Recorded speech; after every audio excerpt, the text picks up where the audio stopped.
اگر ایک آدمی رشوت کھاتا ہے تو رشوت نہیں چھوڑ رہا، ایک آدمی کاروبار میں بددیانت ہے تو وہ ترک نہیں کرتا، ایک مولوی دین کے معاملے میں جھوٹ بولتا ہے تو وہ ترک نہیں کرتا، اگر یہ سارا کچھ اسی طرح چلے گا تو مجھے بتائیں یہ دنیا میں کیسے امن پیدا ہوگا، حالات کیسے سدھریں گے، اللہ کیسے انسانوں کو آسائش اور آرام کی زندگی دے گا؟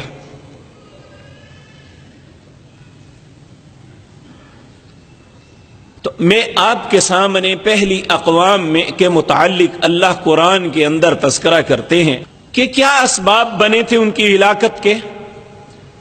تو دیکھیں، یہ بات یاد رکھیں کہ ہمارے نظریات بدلتے ہیں، ہمارے پیمانے بدلتے ہیں، ہماری ذہنی خیالات تصورات بدلتے ہیں، لیکن وَلَن تَجِدَ لِسُنَّتِ اللَّهِ تَبْدِيلًا، اللہ کہتا ہے میرے فیصلے جو پہلے دن تھے آج بھی وہی ہیں، آئندہ بھی وہی رہیں گے، میرے کسی فیصلے میں کوئی تبدیلی نہیں۔ جو فیصلہ پہلے کرتا تھا، جن اسباب کی وجہ سے پہلوں کو انعام دیا، اور وہ بھی میری پیمانہ وہی ہے، جس کی وجہ سے عذاب دیا، میرا اس وقت بھی پیمانہ وہی تھا، آج بھی وہی ہے۔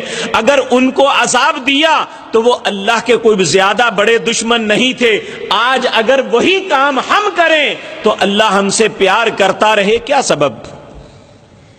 یہ تو پھر اللہ کی اپنے مخلوق کے ساتھ ناانصافی ہو جائے گی۔ تو یاد رکھیں اللہ انصاف والا ہے، وہ کبھی بے انصافی نہیں کرتا۔ ہمیں اللہ کے فیصلے سے ڈرنا چاہیے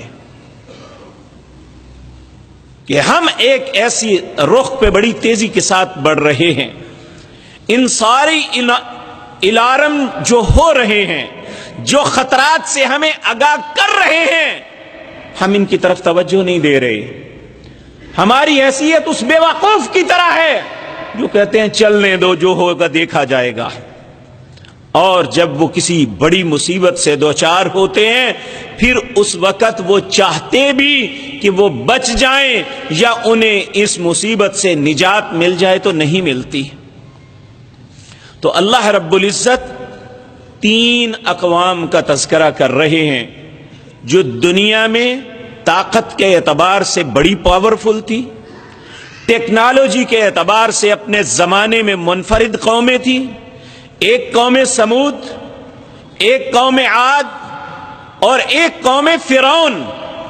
ان تینوں قوموں کا نہ معاشی طور پہ وہ غیر مستحکم تھی، اور نہ ٹیکنالوجی کے اعتبار سے دنیا کی ساری اقوام سے پیچھے تھی، بلکہ سب سے آگے تھی، اور دنیا کی ساری اقوام کا قیادت ان لوگوں کے ہاتھ میں تھی۔ بلکہ قوم عاد کے متعلق تو اللہ رب العزت نے یہاں تک فرمایا التی لم یخلق مثلھا فی البلاد، میں نے آج تک اتنے طاقتور اپنی مخلوق میں پیدا ہی نہیں کیے۔ التی لم یخلق مثلھا فی البلاد، کسی بھی شہر میں، کسی بھی ملک میں، کسی بھی خطے میں، کسی بھی وقت میں اللہ کہتا ہے میں نے ایسے پیدا ہی نہیں کیے تھے۔ تو آج قوم عاد کا کوئی بھی ایک فرد نظر آتا ہے؟ یہاں پہ اللہ ان تینوں اقوام کا تذکرہ کرتے ہیں، الحاقۃ ما الحاقۃ، انہیں خبر دو حاقہ کی۔ حاقہ کا مطلب ہے جو حقیقت جو آنے والی ہے، جس میں کوئی شک و شبہ والی گنجائش نہیں ہے۔ ملحاقہ کیا ہے حقیقت والی؟ وما ادراک ملحاقہ، اے حضرت انسان تو ادراک نہیں کر رہا، تو اس کے متعلق سوچ نہیں رہا، اس کے متعلق تیاری نہیں کر رہا، جو حقیقت رونما ہو